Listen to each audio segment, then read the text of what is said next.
दोस्तों, इस देश में एक ऐसा शहर है जहां सारे के सारे लोग निर्वस्त्र रहते हैं। चाहे उन्हें शॉपिंग करनी हो, साइकिल चलाना हो या फिर पार्क में घूमने जाना हो, सारे ही लोग बिना कपड़ों के ही जाते हैं। ये परंपरा यहाँ कई सालों से निभाई जा रही है।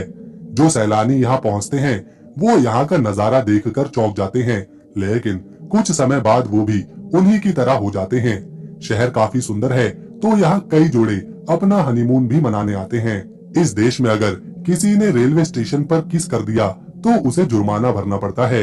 ये वो देश है जिसने सैकड़ों सालों तक दुनिया के एक बड़े हिस्से पर राज किया है। ये वो देश है जहाँ की महिलाएं पैसों के लिए किसी मरे हुए इंसान से शादी तक कर लेती हैं। इस देश में हर तरफ महिलाएं नजर आती हैं, पुरुषों की काफी कमी है। देश का इतिहास, प्राचीन इमारतें, यहाँ के किले, समंदर के किनारे और कुछ अजीब परंपराएं और कानून दुनिया भर से करोड़ों सैलानियों को यहाँ खींच लाता है।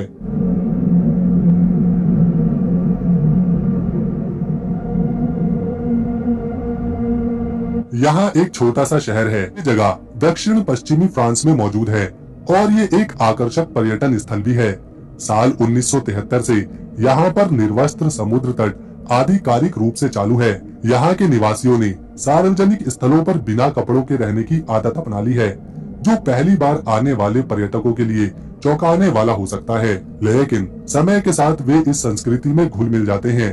कैप डी एड में 2 किलोमीटर लंबा नग्न समुद्र तट है। इस समुद्र तट पर कपड़े पहने हुए पर्यटक अलग ही दिखते हैं।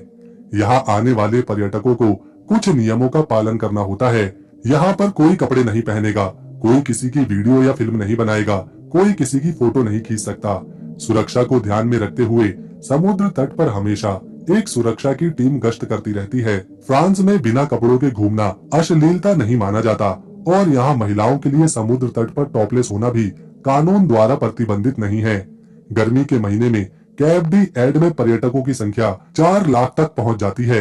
यह दुनिया का एकमात्र नग्न समुद्र तट नहीं है, लेकिन यहाँ पर सैलानियों के लिए नग्न बैंक्स, नग्न हेयर सैलून, नग्न चश्मे की दुकानें और यहाँ तक कि एक नग्न सुपरमार्केट भी है।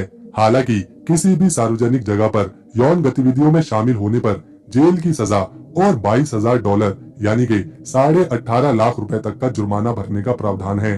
दोस्तों, फ्रांस एक लैटिन का शब्द है जिसका मतलब होता है फ्रैंक लोगों की भूमि। इसका आधिकारिक नाम है फ्रेंच रिपब्लिक। अगर इसके क्षेत्रफल की बात करें तो इसका क्षेत्रफल 6,43,801 स्क्वायर किलोमीटर में फैला हुआ है। 2015 की रिपोर्ट के मुताबिक 8.5 करोड़ टूरिस्ट इस देश को देखने आए थे और तब से फ्रांस टूरिस्टों की पहली पसंद बन चुका है।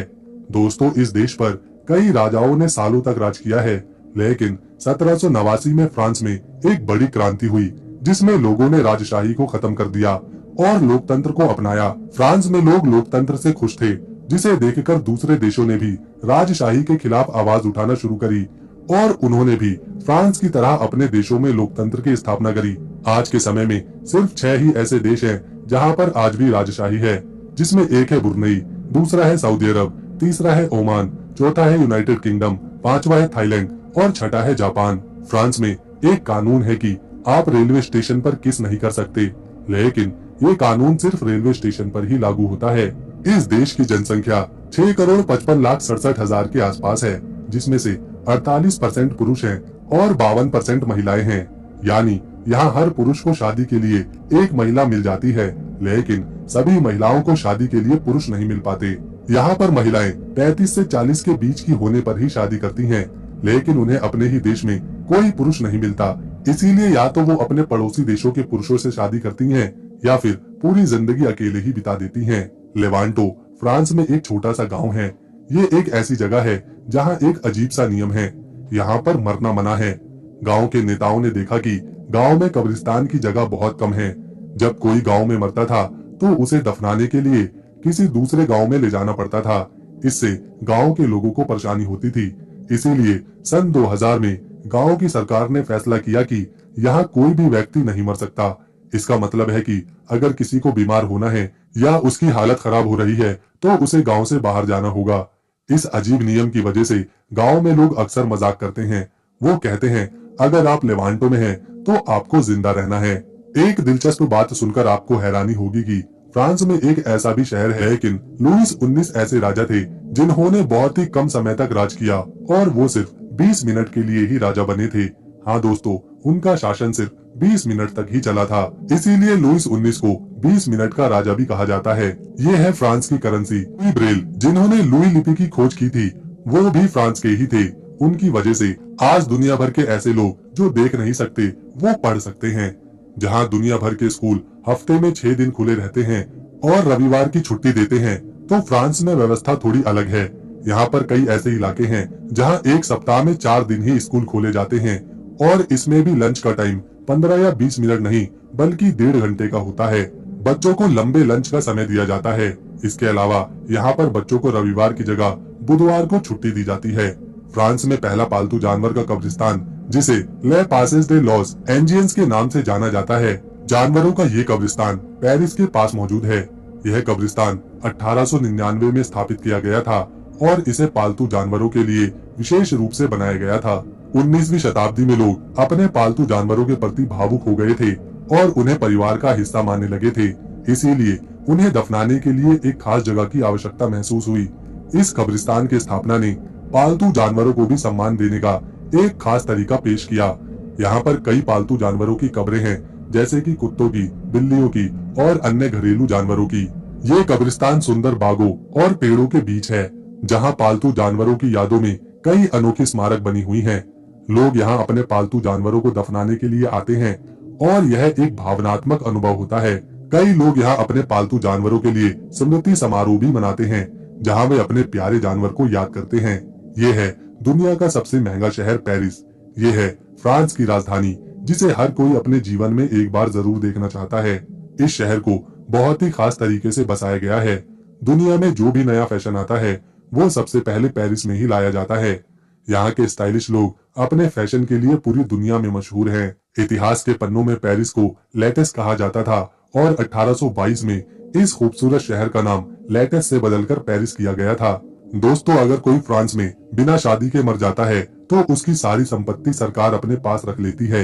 इसीलिए यहाँ के लोग मृत व्यक्ति से शादी करते हैं ताकि वो उनकी संपत्ति के वारिस बन सके। मृत लोगों से शादी करने पर यहाँ पर कोई पाबंदी नहीं है। फ्रांस के लोगों को पनीर खाना बहुत ही पसंद होता है। इस देश में आपको 400 तरह के अलग अलग पनीर खाने को मिलेंगे। पेरिस का एफिल टावर दुनिया की चंद मशहूर इमारतों में से एक है। इसका निर्माण 1888 में हुआ था, क्योंकि 1888 में फ्रांस में लोकतंत्र की क्रांति को 100 साल पूरे हो चुके थे। एफिल टावर का निर्माण उस क्रांति के उपलक्ष्य में किया गया था। जब एफिल टावर का निर्माण शुरू हुआ था, बहुत से फ्रांस के लोगों को ये एफिल टावर बिल्कुल भी पसंद नहीं आया। वो इस टावर को आयरन डीमन कहते थे, यानी कि लोहे का एक राक्षस, और इसके गिरने की बात करते थे। लेकिन गुस्ताव एफिल, जिनके नाम पर इसका नाम रखा गया है, उन्होंने इसे बचाने का सुझाव दिया। यह टावर तभी तक बरकरार रहा जब तक इसका इस्तेमाल रेडियो एंटीना के रूप में किया गया। फ्रांस के स्थानीय लोगों का कहना है कि अगर कोई प्रेमी जोड़ा इस टावर के पास किस करता है तो उसका प्यार हमेशा के लिए एक अटूट बंधन में बंध जाता है। लोग यहाँ किस करते हैं और फोटो खिंचवाते हैं। फ्रांस की संस्कृति और खूबसूरती इतनी शानदार है कि यहाँ पर हर साल 8.5 करोड़ सैलानी आते हैं। एफिल टावर, लवर्स म्यूजियम, नीस के बीच और वाइन यार्ड यहाँ के मुख्य स्पॉट हैं। इसके अलावा फ्रेंच महिलाओं की खूबसूरती के तो क्या ही कहने। ये पढ़ी लिखी होती हैं, अपनी मर्जी से जिंदगी जीती हैं। इन्हें भारतीय पुरुष बहुत पसंद हैं। आज के समय में करीब 1 लाख भारतीय ऐसे हैं जो फ्रांस में स्थायी तौर पर रहते हैं, वहाँ की महिलाओं से शादी कर चुके हैं और उन्हीं के साथ अपना जीवन बिता रहे हैं। दोस्तों, फ्रांस में कई अजीबोगरीब रीति रिवाज और त्योहार हैं, जिसमें से एक है लेमन फेस्टिवल। हर साल फरवरी के महीने में फ्रांस के मेंटन शहर में फ्रूटो सिट्रोन नाम का फेस्टिवल होता है। इसे मनाया जाता है, जिसमें नींबू और संतरे का इस्तेमाल होता है। इस फेस्टिवल में लोग नींबू और संतरे से बड़ी बड़ी मूर्तियां बनाते हैं, जो काफी ज्यादा अनोखी लगती हैं। इसके अलावा एक और खेल खेला जाता है। इसमें एक पनीर का रोल ऊंचाई से नीचे फेंका जाता है और उसे पकड़ने के लिए लोग बहुत ही खतरनाक तरीके से गिरते पड़ते और लुढ़कते हुए चीज को पकड़ने की कोशिश करते हैं। लोगों को चोट भी लगती है, लेकिन ये यहाँ की संस्कृति का एक हिस्सा है, इसीलिए लोग इसे बड़े जश्न के साथ मनाते हैं। 1997 से पहले मोबाइल फोन में कैमरा नहीं हुआ करता था, लेकिन फ्रांस में पहला मोबाइल फोन कैमरा 1997 में पेश किया गया था। यह तकनीक तब आई जब फ्रांसीसी कंपनी सैगम ने दुनिया का पहला मोबाइल फोन लॉन्च किया जिसमें कैमरा था। पहले के मोबाइल फोन सिर्फ कॉल करने और मैसेज करने के लिए इस्तेमाल होते थे, लेकिन साजिम के फोन ने लोगों को तस्वीर लेने की सुविधा दी, जिससे फोनों की उपयोगिता और ज्यादा बढ़ गई। जैसे जैसे कैमरा फोन लोकप्रिय हुए, उन्होंने सोशल मीडिया प्लेटफॉर्म जैसे कि फेसबुक और इंस्टाग्राम के विकास में भी महत्वपूर्ण भूमिका निभाई। लोग अब अपने जीवन के खास पल तुरंत फोटो खींचकर शेयर कर देते हैं। ये है कैम्बोर्ड फोर्ट। द कैम्बोर्ड फोर्ट फ्रांस के लॉयर घाटी में मौजूद है। यह किला 16वीं सदी में बनवाया गया था। इसे फ्रांस के राजा फ्रांसिस फर्स्ट ने बनवाया था। राजा ने इसे शिकार करने और बड़े समारोह को मनाने के लिए बनवाया था। कैम्बोर्ड का डिजाइन बहुत ही खास है। इसमें 400 कमरे हैं और 84 सीढ़ियां हैं। इसकी छत बहुत ही सुंदर है और यहाँ पर कई अद्भुत मीनारे हैं। किले के चारों ओर बहुत बड़े बाग और पार्क हैं। ये जगह देखने में बहुत ही खूबसूरत है और यहाँ लोग टहलने और पिकनिक मनाने आते हैं। कैम्बोर्ड के आसपास का क्षेत्र बहुत ही हरियाली भरा है। यहाँ पर कई तरह के जानवर मिलते हैं, जैसे हिरन और दूसरे पक्षी। ये जगह शिकार के लिए भी मशहूर थी।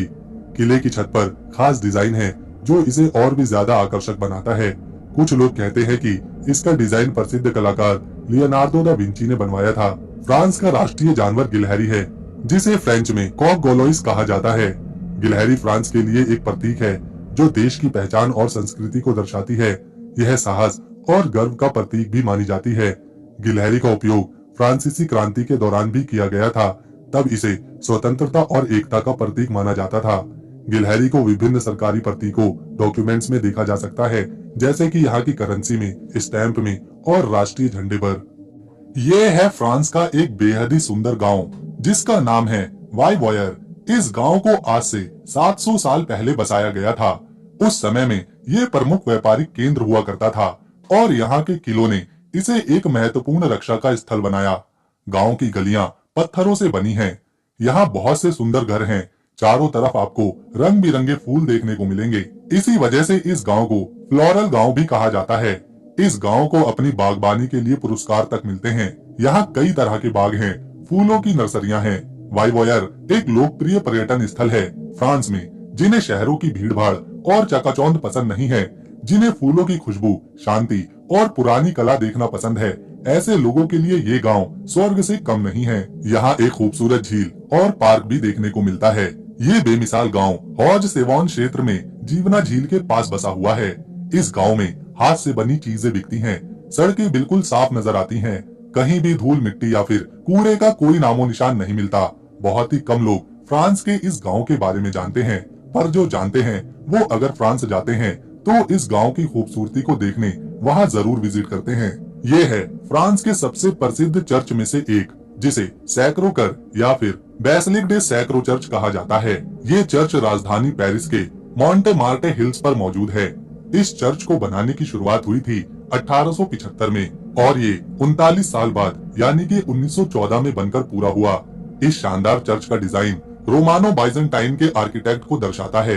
पूरे चर्च को बनाने में खासतौर पर सफेद मार्बल पत्थर का इस्तेमाल किया गया है। चर्च में एक विशाल गुंबद है जिससे पूरे शहर पेरिस को देखा जा सकता है। सैलानी अक्सर यहाँ बड़ी संख्या में पहुँचते हैं, इसे देखते हैं, अपनी आस्था को और गहरा करते हैं और चर्च में प्रार्थना करते हैं। चर्च के बाहर बहुत सारी सीढ़ियाँ बनी हैं, जिन पर लोग बैठते हैं, आराम करते हैं और फिर फोटो वगैरह खिंचवाते हैं। ये है फ्रांस का एक और सुंदर शहर निस। ये शहर अपने बीचेस, चमचमाती रेत और ढलते सूरज के लिए जाना जाता है।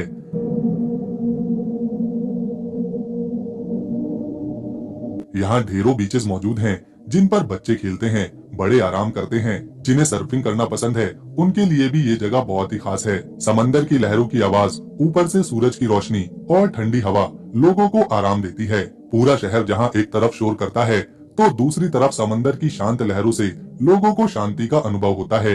यहाँ एक ओल्ड टाउन मार्केट है जहाँ सैकड़ों साल पुरानी दुकानें हैं, फव्वारे हैं, पुरानी इमारतें हैं। शाम के वक्त अक्सर लोग ओल्ड टाउन में घूमने फिरने या फिर शॉपिंग करने निकलते हैं। क्योंकि ये क्षेत्र रहने के लिहाज से काफी महंगा है, तो अक्सर लोगों को ऐसी मार्केट्स की तलाश रहती है जहां उनकी जरूरत की चीजें कम दामों में मिल। बाजार लगती हैं, जिन्हें फ्ली मार्केट कहा जाता है। इन बाजारों में एंटिक आइटम से लेकर किचन में इस्तेमाल होने वाला सामान, फर्नीचर, टेबल, कुर्सियां, मेज, पहनने के लिए कपड़े, चादरें, पेंटिंग्स, सब कुछ मिलता है। वो भी कम दामों में, क्योंकि पेरिस जैसे शहर में शोरूम से सामान खरीदना बहुत ही महंगा पड़ता है। तो अक्सर लोग इस तरह के बाजार में हर सप्ताह जाते हैं, जहां वो अपनी जरूरत की चीजों को कम से कम दामों में खरीद सकते हैं। ऐसी मार्केट फ्रांस के कई जगहों पर लगती है, शहर निस में भी लगती है। इसी तरह की ये एक और मार्केट है जो कि पेरिस के करीब एक गांव में लगती है। यहाँ किताबें मिलती हैं, सुंदर सुंदर प्लेटें मिलती हैं, घर के साजो सामान के लिए मिट्टी से बनी चीजें, कांच से बनी बहुत सी अलग अलग मूर्तियाँ मिलती हैं, बच्चों के खिलौने मिलते हैं। ऐसा नहीं है कि ये सामान खराब होता है, ये सारा सामान बिल्कुल अच्छी हालत में होता है। दुकानदार सड़कों के किनारे स्टॉल्स लगाते हैं और खुले आसमान के नीचे ये बाजार चलता है। यहाँ वाकई में बहुत ही अच्छी चीजें मिलती हैं। इनसे छोटे दुकानदारों का घर भी चलता है और लोगों को कम पैसों में अच्छा सामान भी मिल जाता है। जब फ्रांस की बात हो और मौज मस्ती पीछे छूट जाए तो ऐसा नहीं हो सकता। फ्रांस पूरी दुनिया में अपनी नाइट लाइफ के लिए मशहूर है। यहाँ पर जो शनिवार की रात होती है उसमें बहुत भीड़ देखी जाती है। शाम को 7 बजते ही जगह जगह दोस्त इकट्ठा होने लगते हैं, कुछ बैठकर बातें करते हैं, कुछ क्लब या बार जाते हैं। सड़कों पर भीड़ रहती है। महिलाओं को यहाँ अतरंगी फैशन के साथ देखा जा सकता है। 7 बजे से जो पार्टी का माहौल शुरू होता है वो सुबह के 4 से 5 बजे तक चलता रहता है, क्योंकि ये यहाँ की संस्कृति का एक हिस्सा बन चुका है। तो लोगों की सुरक्षा के लिए कई पुलिस टीम भी होती हैं। भले ही रात के 2 बजे हों, यहाँ किसी को किसी से कोई खतरा नहीं, किसी बात का कोई डर नहीं, सभी सुरक्षित हैं, चाहे वो अपने पैरों पर खड़े भी न हो पा रहे हों। यहाँ ये नजारा आम रहता है। हालांकि ऐसा नहीं है कि सभी लोग यहाँ ड्रिंक्स करते हैं, कुछ हैं जो केवल शांति से बैठकर लोगों को देखने का मजा उठाते हैं। फ्रांस में इस माहौल का मजा उठाने पड़ोसी देशों के युवा तक चले आते हैं। दोस्तों, ये है फ्रांस का एक और बेहद ही सुंदर गांव जो कि अल्सेक के क्षेत्र में आता है। इस गांव का आर्किटेक्ट और इतिहास काफी ज्यादा दिलचस्प है। ये गांव खासकर अपनी मेडिवल स्टाइल में बने घरों के लिए मशहूर है, पतली गलियों के लिए प्रसिद्ध है और शराब के लिए जाना जाता है। इसे फ्रांस का वाइन विलेज तक कहते हैं। इस गांव का नाम है रिक्वर। यहाँ लोकल लोग खुद शराब बनाते हैं, खासतौर पर रीजलिंग की। गांव के घरों में कलरफुल पैकेट्स और हाफ टिम्बर्ड बिल्डिंग दिखाई देती हैं, जो इसे एक सपनों का गांव, परियों की कहानियों में बताई जाने वाली जगह बना देती है। यहाँ जितनी भी इमारतें हैं, घर हैं, गलियां हैं, सब मेडिवल समय की हैं। ये गांव फ्रांस के सबसे सुंदर गांव में से एक है। यहाँ टूरिस्ट आते हैं और इनकी सुंदरता को देखकर हैरान होते हैं। अगर किसी देश की कला, इतिहास और खूबसूरती के बारे में एक ही जगह पर बहुत ही कम समय में जानना हो तो वो है वहाँ के म्यूजियम। ये है फ्रांस का सबसे प्रसिद्ध म्यूजियम, जिसे लॉरे म्यूजियम कहा जाता है। ये मौजूद है राजधानी पेरिस में। म्यूजियम को बनाने की शुरुआत 12वीं शताब्दी में शुरू हुई थी, जब ये एक राजशाही जगह थी। इसके बाद 16वीं शताब्दी में फ्रांस के राजा का ये घर हुआ करता था। साल 1793 में इसे म्यूजियम के रूप में बदल दिया गया। समय समय पर इसे बढ़ाया गया, जैसे कि नेपोलियन के समय में इसका आकार लगभग 2 गुना हो चुका था। लॉरे म्यूजियम में आज के समय पर 38,000 से भी ज्यादा आर्ट्स वर्क हैं, जो प्राचीन सभ्यताओं से लेकर आधुनिक काल तक के हैं। ये म्यूजियम इतना खास है, इस बात का अंदाजा आप सिर्फ एक बात से लगा सकते हैं कि दुनिया की सबसे रहस्यमयी और प्रसिद्ध पेंटिंग यानी कि मोनालिसा की पेंटिंग इसी म्यूजियम में रखी हुई है। इसके अलावा वीनस दे मिलो, जो कि प्राचीन ग्रीक की मूर्ति है, उसे भी यहीं पर रखा गया है। प्राचीन ग्रीक की देवी एथिना की मूर्ति भी लॉरे म्यूजियम में मौजूद है। इन सब बातों के अलावा म्यूजियम का अपना खुद का खास आर्किटेक्ट है, क्योंकि पहले ये एक राजशाही महल हुआ करता था। म्यूजियम के बाहर एक एंट्रेंस गेट है, जिसे पूरी तरह से शीशे से बनाया गया है और ये एक पिरामिड की तरह दिखाई देता है। इसे जो IMP ने डिजाइन किया था, जो कि 1989 में आम लोगों के लिए खोला गया। म्यूजियम को अलग अलग हिस्सों में बांटा गया है, जैसे कि प्राचीन मिस्र का हिस्सा, ग्रीक का हिस्सा, एट्रस्कन और रोमन का हिस्सा। ये सारे सेक्शन उस देश की मूर्तियों, चित्रकारियों और एंटीक आइटम से भरे हुए हैं। इसके अलावा एक हिस्सा इस्लामिक आर्ट का भी है, जहाँ पर इस्लामिक आर्ट की संस्कृति को दिखाया गया है। इस म्यूजियम को देखने हर साल करोड़ों टूरिस्ट आते हैं। इसमें जाने के लिए अक्सर लोग एडवांस टिकट